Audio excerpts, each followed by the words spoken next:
오늘 우리 동아리에서 하는 발표, 사실 새가족부 특성은 이제 동아리 발표는 아니었죠. 그죠? 새가족부 특성이었고 동아리에서 하는 발표는 이제 처음이었는데 제 마음 안에 이렇게 기쁨이 좀 있습니다. 뭘 해서 기쁜 건 아니고요.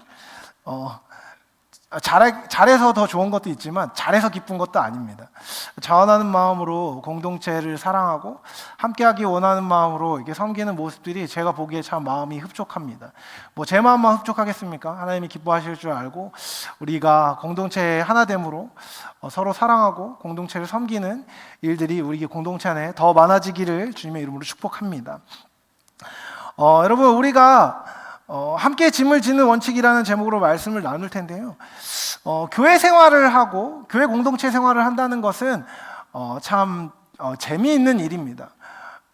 흥미로운 일이라고 이야기할 수 있습니다. 여러분, 여기 모인 사람들을 보면요, 여러분 이 앞에서 볼 일이 많지 않겠지만 앞에서 보면은 한 사람도 똑같은 사람이 없습니다. 생긴 것도 다 다르고 하는 일도 다 다르고 성향도 다르고 성격도 다릅니다. 일을 버리는 걸 좋아하는 사람이 있고요, 일을 수습하는 것을 어쩔 수 없는 천명으로 갖고 있는 사람들도 있습니다. 여러분, 공동체가 함께 생활을 하다 보면 어떤 일이 일어날까요? 지지고 볶고 하는 겁니다. 그래서 여러분, 꼴 보기 싫은 사람과 나하고 맞는 사람들이 있게 마련이고요, 나하고 맞는 사람이라고 해서 나랑 또 꼭 맞지는 않습니다. 딱딱마저는 잘 존재하지 않지요. 여러분, 일을 버리거나 사고를 치는 사람들이 반드시 있게 되어 있습니다. 그죠? 그리고 그 일을 버린 사람과 그 일을 해결하는 사람이 사실은 같아야 되는데 안 같은 경우도 참 많습니다. 작년 여름 수련회 때 제가 그걸 뼈저리게 느꼈습니다. 작년 여름 수련회 사역을 준비하면서 임원들이 회의를 했었습니다. 작년 회장을 비롯한 임원들이 막 이렇게 회의를 했었어요. 근데 아이디어를 낸 사람이 있었습니다. 이번 수련회 때 이런 거 했으면 좋겠어. 이거 하면 너무 좋을 것 같아. 그래서 아이디어를 막 쏟아내는 거예요. 다른 친구들은 다 그것을 말리고 싶어 했습니다. 너무 빡세지니까, 힘들어지니까 말리고 싶어 했어요. 근데 그렇게 말리고 싶어 했지만 말려지지 않았습니다. 인도하심이 있는 것 같아 이러면서 막 아이디어를 내고 막 사람들이 막 신나게 아이디어를 냈습니다. 그리고 그 아이디어를 낸 사람은 다쳤습니다. 그래가지고 힘들게 그 시간을 보내고 막상 사역은 못하고 옆에서 기도만 하고 있었죠. 그리고 그 아이디어를 적극적으로 낼 때 부정적으로 생각했던 사람들이 앞에 나와서 열심히 사역을 하고 일들을 이제 수습해 나가는 것들을 보게 되었습니다. 여러분, 일을 버리는 사람과 그 일을 하는 사람이 같지 않을 수 있는 게 공동체의 현실입니다. 여러분, 교회는 신학적으로 뭐라고 정의할 수 있을까요? 교회, 에클레시아라는 헬라어를 씁니다. 예수를 주로 시인하는 사람들, 부르심을 받은 자들의 모임이 바로 교회입니다. 그리고 여러분, 그 교회로 부름받은 사람들은요, 다 너무 다릅니다. 왜 다를까요? 다르니까 다르죠. 그렇죠? 태어난 시점이 다르고 변화된 시점이 다르고 변화되어 가고 있는 지금의 과정이 다릅니다. 누구는 결혼을 앞두고 있는 사람도 있고, 누구는 연애를 하고 있는 사람도 있고, 누구는 모태솔로인 사람도 있고, 누구는 직장인인 사람도 있고, 누구는 학생인 사람도 있고, 누군가는 취업을 준비하고 있는 사람도 있습니다. 다 달라요. 사업을 하고 있는 사람도 있습니다.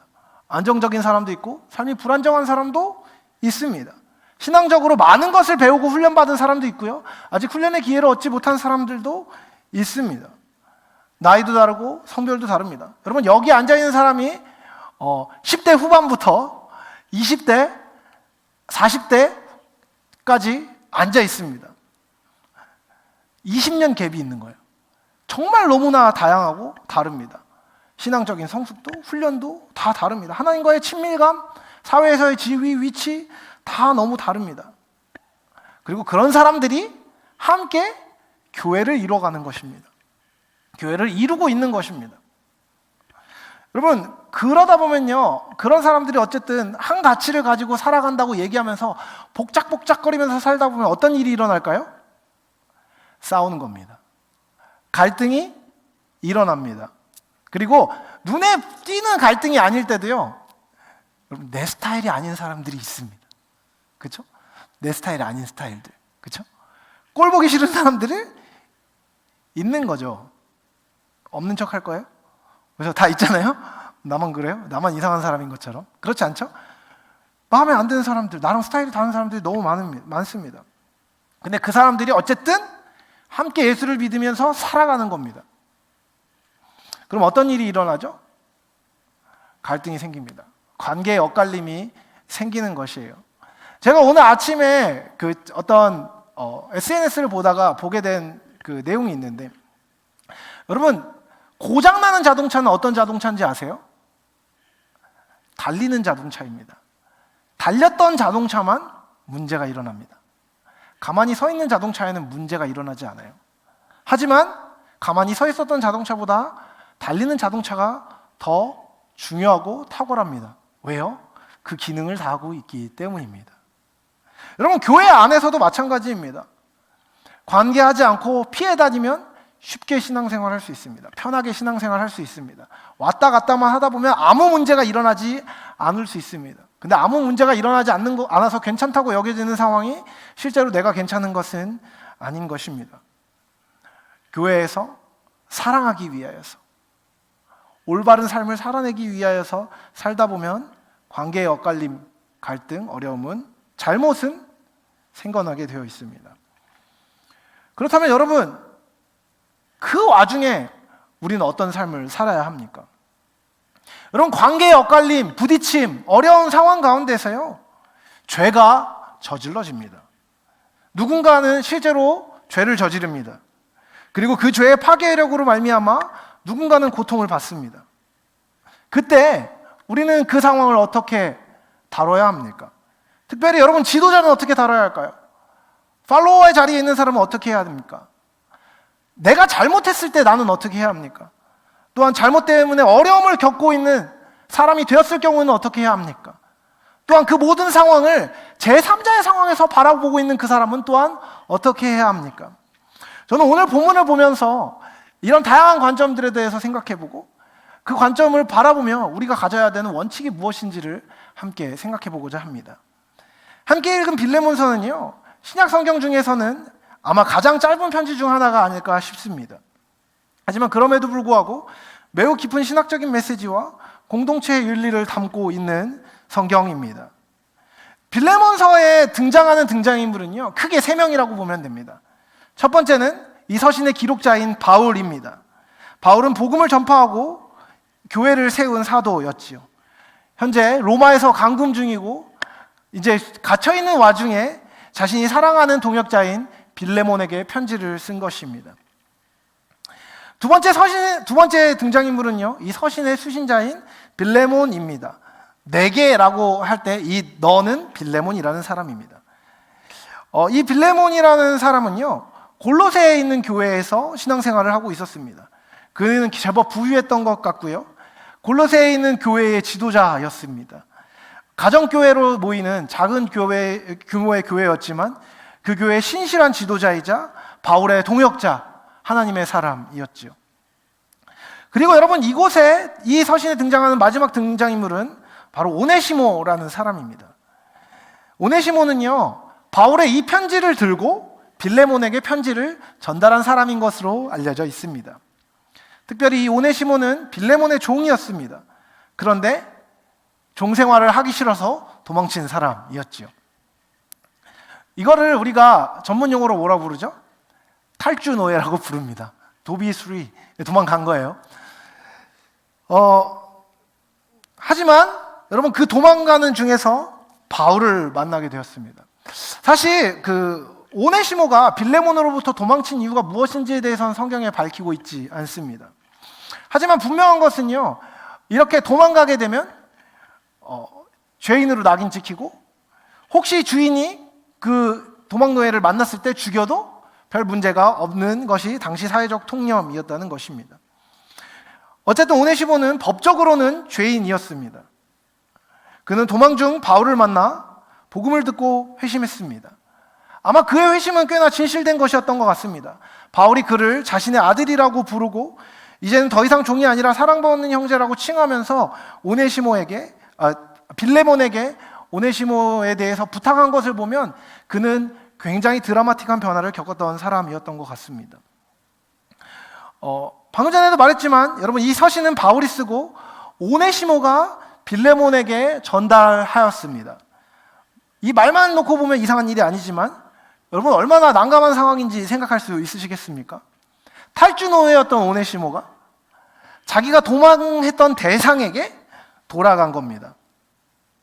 정당한 속량 없이 배신했던 빌레몬에게 도망간 그 노예가 다시 서는 겁니다. 다시 주인 앞에 그 편지를 가지고 가는 상황이었던 것이죠. 여러분, 이것은요, 오네시모 입장에서는 꽤나 위험한 상황이었습니다. 잘못되면, 수틀리면 목숨이 위태로운 상황이었던 것이죠. 그 와중에 여러분, 그 안에 있는 편지의 내용은 무엇이었을까요? 아주 간단하게 말하면 빌레몬에게 오네시모를 용서해달라는 내용입니다. 하지만 여러분, 여기서 그냥 말로만 때우는 건 아니었습니다. 바울은요, 빌레몬에게 오네시모가 잘못한 것에 대한 대가를 바울이 지도자이자 사랑하는 목회자로서 같이 치를 것이라고 약속을 합니다. 바울은요, 오네시모가 변화된 것이 명확하며 그의 잘못을 돌이켜서 제대로 사과하고 회개에 합당한 열매를 이미 맺고 있는 사람이므로 그의 이전의 불법을 용서하고 그를 자유하게 해주면 사도 바울은 오네시모가 빌레몬을 비롯한 모든 교회 공동체의 아름다운 지체가 될 것을 보증하면서 그를 풀어주기를 구하며 이 편지가 기록된 것입니다. 여러분, 아까도 길게 얘기했지만 사람들 사이에 죄와 허물로 말미암아 관계가 깨어지는 경우는 너무나 흔합니다. 2명 이상만 모이면요, 관계의 역동이 다양하게 펼쳐집니다. 그 와중에 사람이 저지르는 실수의 빈도, 그 사람이 갖고 있는 허물, 그리고 사람 사이의 커뮤니케이션의 잘못됨으로 말미암은 오해와 어려움이 생기는 것은 자연스러운 일입니다. 관계가 깨어지는 이유는 무엇일까요? 신학적으로만 생각해도 몇 가지가 있습니다. 가장 근원적으로 사람이 죄 가운데 있기 때문입니다. 사람들은 쉽게 죄를 저지릅니다. 그리고 그 죄는요, 관계를 깨어버리지요. 쉽게는요, 아주 귀중하게 여기는 물건이 있는데 그 물건을 허락 없이 좋아 보인다, 만졌다고 한번 생각해 볼까요? 그냥 좀 털털하고 무심한 사람 같은 경우에는 그 만진 것 갖고 마음 상하지는 않을 겁니다. 그렇죠? 근데 좀 예민하고 위생의 감각이 예민할 뿐만 아니라 다른 사람이 내 물건 만지는 것을 불편하고 싫어하는 사람 입장에서는 그런 것들이 아주 싫을 겁니다. 또한 여러분, 어떤 사람이 과자를 맛있게 먹고 있는데 대화를 하다가 자연스럽게 그 사람의 과자에 손을 넣어서 집어서 먹는 사람이 있다고 한번 생각해 볼까요? 그런 사람 있어요, 없어요? 있죠. 그렇죠? 누군가에게는 아무 일도 아닙니다. 근데 누군가에게는 내가 이거 얼마나 힘들게 구한 과자인데, 내가 요즘에 다이어트 하고 있는 중인데 이거 과자 내가 이거 간신히 트레이너한테 허락받고 먹고 있는 건데 이걸 먹어? 이렇게 되면 어떻게 되는 거죠? 예민해지죠. 상대방이 갑자기 큰 잘못을 저지르게 되는 경우도 있습니다. 이거보다 좀 더 심각한 얘기를 해볼까요? 누군가의 뒷담화를 하거나 누군가의 악평을 퍼뜨린다거나 거짓말을 하는 것, 공동체 안에 안타깝지만 사람들 안에 꽤나 빈번하게 일어나는 죄입니다. 이런 죄가 드러나거나 이런 죄가 발각되면요, 관계의 어려움을 만들어내고 관계가 깨어지고 어려움을 생기게 됩니다. 직접적인 죄가 아니라고 하더라도 우리가 갖는 연약함은요, 관계의 악화를 가져옵니다. 아까도 얘기했지만 죄가 아니어도 스타일만 달라도 관계가 틀어지거나 어려움이 생기는 경우가 많습니다. 나의 한계, 나의 연약함을 상대방이 용납하지 못한다면 더더욱 그럴 것입니다. 여러분, 말하는 스타일의 차이 때문에 사람들의 관계가 깨어지기 쉽다는 것 알고 계시죠? 저도 사실 말에 실수가 많은 사람이어서 제 말 때문에 상처받았다는 사람들이 참 많습니다. 그럼 그런 얘기를 들을 때마다 저는 언제나 찾아가서 미안하다고 얘기하고 잘못했다고 얘기를 하는 편입니다. 여러분, 제가 나쁜 의도를 갖고 얘기하지 않아도요, 제 말하는 스타일이나 말투 때문에 상처받는 경우도 있습니다. 더군다나 여러분, 일하는 스타일에 있어서도 다르면요, 사람들이 막 관계가 깨어집니다. 중요한 거를 먼저 하는 사람이 있고요, 중요한 거랑 상관없이 순서를 정해놓고 그 순서대로 해야만 하는 사람들이 있고요, 되는 대로 임기응변을 해서 일을 대처하는 사람도 있습니다. 여러분, 일하는 스타일의 차이는요, 죄가 아닙니다. 근데 관계를 불편하게 만들 수 있는 요소는 맞습니다. 그렇죠? 이와 같이 죄와 연약함에서 여러분, 사람과 간에 마찰음이 생기고 실수가 저질러지게 되면 결국 어떻게 됩니까? 다른 사람에 대한 평가가 나오게 됩니다. 악한 평가, 잘못된 것이라는 평가가 내 안에 인식이 박히게 되지요. 그러면 그 잘못은 누군가가 누군가를 향해서 미워하게 하고 화를 내게 하고 섭섭하게 합니다. 그러면요, 관계가 깨어지는 것이죠. 여러분, 제가 교회 공동체 안에서 특별히 좋은 일들을 할 때, 소풍을 간다거나 놀러 갈 때, 어른들을 모시고 갈 때도 꼭 하는 말이 있습니다. 여러분, 오늘 삐지지 않기로 결정하십시오. 삐지지 마세요. 삐진 금지, 뭐 이런 얘기를 합니다. 왜 그럴까요? 생각보다 놀러 가서도요, 사람들이 삐져요. 나 떡 안 줬다고 삐집니다. 나 물 안 주면 삐집니다. 왜요? 작은 건데 마음이 상하기 때문이에요. 여러분, 까짓 거, 저 떡 안 줬어요, 떡 주세요 하면 되는데 내가 말하기 전에 안 주는 것 때문에 마음이 상할 수도 있는 거죠. 여러분, 관계의 깨어짐은요, 커다란 사건을 통해서도 일어날 수 있지만 사람 안에 있는 연약함을 통해서도 이루어지게 됩니다. 그래서 여러분, 이 다양한 어려움, 다양한 관계를 다루기 위해서는요, 우리가 주의해야 합니다. 여러분, 사람들 안에 관계가 깨어졌을 때, 갈등이 생겼을 때, 죄의 문제가 불거졌을 때 교회가 가져야 하는 대원칙은 무엇입니까? 사랑입니다. 자비입니다. 관용이며 환대이고 사죄와 용서라는 일반적인 원칙은요, 우리가 놓칠 수 없고 포기할 수 없는 원칙입니다.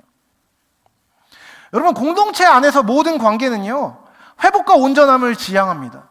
서로 사랑하고 하나됨을 지향하는 것이 맞습니다. 분열과 원망, 지속적인 갈등을 지향하는 교회 공동체는 존재할 수 없고 존재해서도 안 됩니다. 하지만 진리로 말미암은 온전함과 사랑으로 말미암은 회복의 대전제가 있습니다. 그것은 바로 자원하는 마음입니다. 자발성인 것이지요. 공동체 안에서 분열과 어려움, 갈등이 생겼을 때 그 문제로 말미암아 상처를 받고 아파하고 있는 사람이 있다고 생각해 봅시다. 여러분, 그 사람의 상처가 회복되는 것은 중요한 일입니다. 그리고 그 사람의 상처가 회복된 뒤에 그 사람이 자기에게 피해를 주거나 어려움을 준 사람을 용서할 수 있도록 돕는 것은 교회 공동체가 마땅히 해야 하는 일입니다. 용서와 화해를 말하는 것이 맞습니다. 하지만 여러분, 갈등이 생겨서 그 갈등으로 말미암아 상처를 받아서 아파하고 있는 사람, 고통을 겪고 있는 사람에게 성경적인 원칙은 올바른 시간적인 순서로 제시되어야 합니다. 일방적으로 어쨌든 너의 고통이나 너의 어려움, 네가 지금 겪고 있는 어려움과 상관없이 반드시 용서를 해야 된다는 시각의 이야기는 그릇된 것입니다. 사랑과 배려, 진리가 올바르게 적용된 방식으로 용서가 이야기되어져야 하는 것입니다. 폭력적으로 어쨌든 문제를 덮기 위해서 용서하라는 식의 말은 그릇된 것입니다. 용서는 강요되어야 하는 것이 아닙니다. 하나님의 사랑의 과감으로 말미암아, 복음으로 말미암아 자연스럽게 회복되는 과정에서 이루는 경유지이지, 문제 해결을 위해서 무조건 가장 빨리 당연하게 행해져야 되는 숙제는 아닌 것입니다. 또한 중요한 것이 있습니다. 그것은 악독을 버리는 일입니다. 나에게 어려움을 준 지체가 있다고 하더라도 여러분, 그 사람을 지속적으로 미워하며 용서하지 않기로 결정하고 맹세한 상태로 그 악한 관계에 머물러 있기로 결정하는 것을요, 우리는 악독이라고 부릅니다. 독에 가득 차서 계속해서 그릇된 상태에 머무르려고 하는 것이죠. 여러분, 이것은 주님이 기뻐하시는 일이 아닙니다. 우리에게 주님이 가르쳐 주신 기도 안에 우리가 우리에게 죄 지은 사람을 용서한 것 같이 우리의 죄를 사여 주시고 라는 내용이 있다는 것을 기억하십시오. 하나님은 우리가 용서한 자로 하나님의 용서를 구할 것을 가르치십니다. 다른 말로 하면 용서는 우리에게 맡겨진 책임이자 의무이기도 합니다. 강요받아야 하는 내용은 아닙니다. 하지만 그렇다고 하여서 내 맘대로 용서의 시점을 정하는 것도 그릇된 것입니다. 넘어서야 하는 사랑의 수고에 용서가 포함됩니다. 관용하는 마음, 사랑하는 마음을 품는 것이 공동체를 이루는 전제가 됩니다. 여러분, 문제가 없을 수 없습니다. 사고가 생겨서 갈등과 어려움이 안 생기면 좋겠지만 그런 일은 잘 일어나지 않습니다. 하지만 잘못을 바로잡고 바로잡힌 상황에서 용서를 구하고 용서하며 화해하고 앞으로 나아가는 사랑의 발걸음을 내딛는 것은 예수님을 머리로 하는 교회 공동체의 명확한 지향점인 것이죠. 여러분, 지체들 사이에 갈등이 있을 때 지도자는 무엇을 해야 합니까? 사도 바울은 지도자의 역할을 명확하게 보여줍니다. 사도 바울은 예수님을 닮은 하나님의 사람이었습니다. 그래서 그는 중재자가 되어서 문제를 향해 나아갑니다. 그는 급하게 나아가지 않았습니다. 신중하게 나아갔습니다. 하지만 소극적으로 가지 않았습니다. 그는 적극적으로 그 문제를 대면하였습니다. 중재자의 역할을 감당하는 지도자는요, 문제의 한가운데 있으면서 진실을 외면하지 않아야 합니다. 무엇이 옳은지 무엇이 그른지 판단할 수 있는 기민한 감각을 진리로서 지도자는 가지고 있어야 합니다. 하지만 그 안에서 사랑을 가지고 있어야 하는 것이죠. 바울을 보십시오. 여러분, 바울은요, 오네시모가 빌레몬에게 한 잘못을 그 정도는 괜찮은 일이라고 축소한 적이 없습니다. 에이, 이 정도는 봐줘 라고 얘기하지 않았습니다. 사도 바울의 이야기를 보십시오. 그는 이전에 오네시모가 무익한 자였고 빌레몬에게 피해를 입혔다는 것을 인정하고 있습니다. 하지만 바울은 자신이 사랑하는 동역자 빌레몬에게 오네시모를 사랑으로 교정할 수 있는 기회를 달라고 간청합니다. 그는 오네시모의 변화에 대해서 이야기하고 그의 허물에 대해서 이야기하지만 또한 그의 허물을 함께 덮어줘야 할 의무에 대해서 이야기합니다. 그리고 여러분, 바울은요, 그 일을 맨입으로 하지 않았습니다.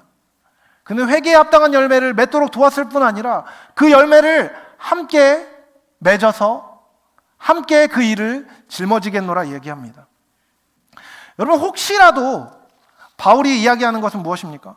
오네시모가 너에게 피해를 입힌 일이 있다면, 내게 불의를 하였거나 내게 빚진 것이 있다면 그것을 내 앞으로 계산하라고 이야기합니다. 무슨 말이에요? 바울이 그 대가를 같이 져주겠다는 것입니다. 용서해 주기를 강구하고 용서받을 그 사람을 신뢰해 주는 겁니다. 또한 여러분, 용서해 줘야 되는 빌레몬을 향하여서 사랑으로, 온전함으로, 억지로가 아니라 자원하는 태도를 가져주기를 구하고 있습니다. 사도는 자신의 인격과 빌레몬의 인격, 오네시모의 인격 안에서 일하시는 하나님을, 성령님을 신뢰하며 이 일을 진리 안에 행하고 있습니다. 사도 바울은 빌레몬을 향하여서 오네시모와 함께 책임을 지고 있습니다.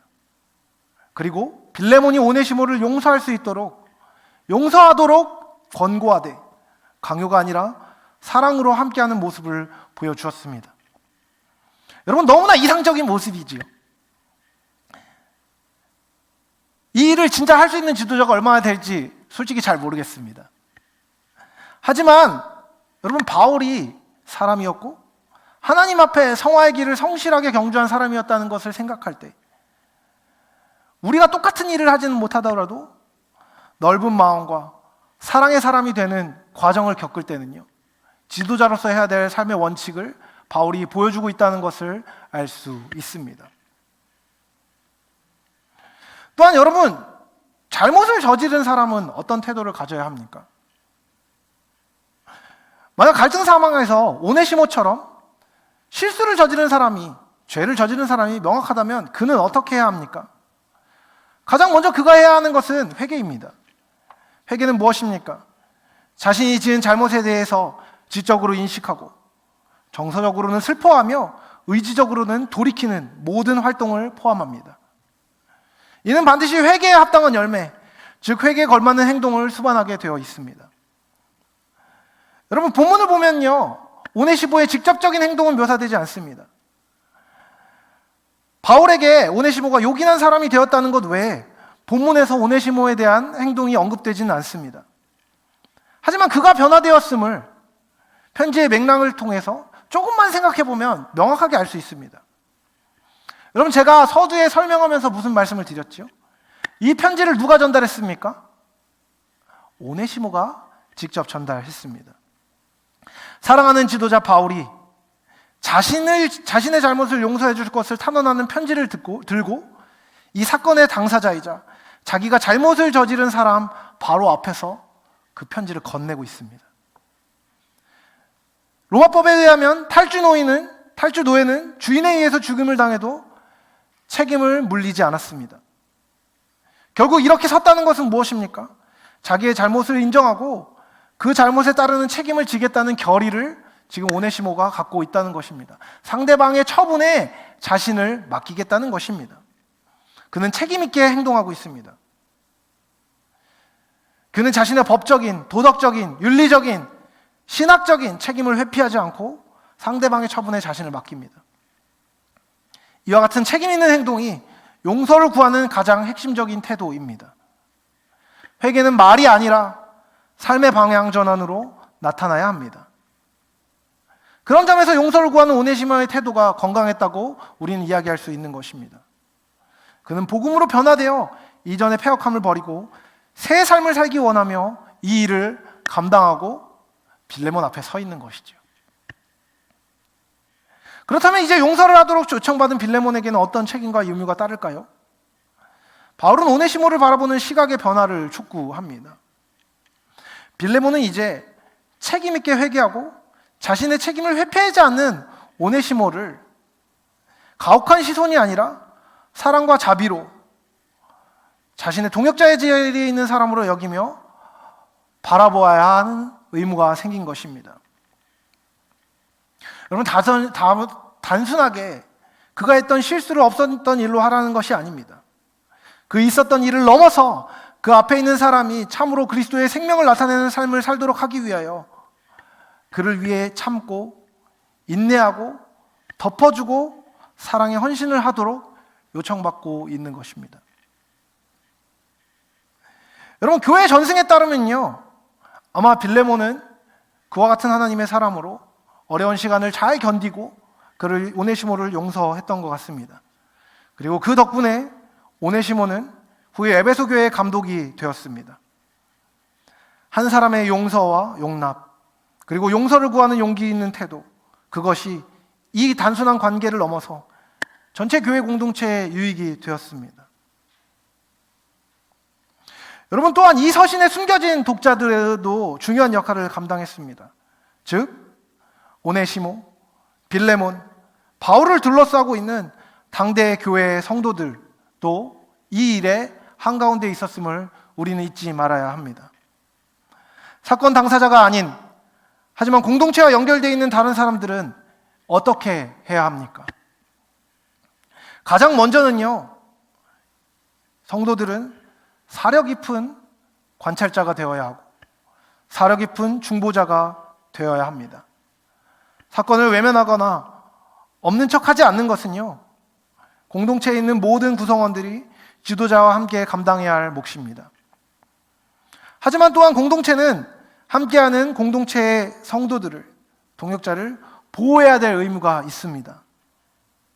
말을 함부로 옮기지 않고 입술과 마음을 지키며 잘못한 사람은 돌이키도록, 어려움을 겪은 사람은 마음을 회복하고 올바른 선택을 할 수 있도록 도와야 합니다.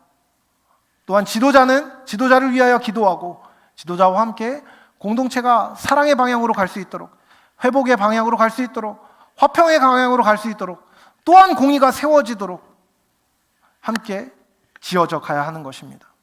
그리고 공동체 전체를 위해 기도해야 할 책임이 우리에게 주어지는 것입니다.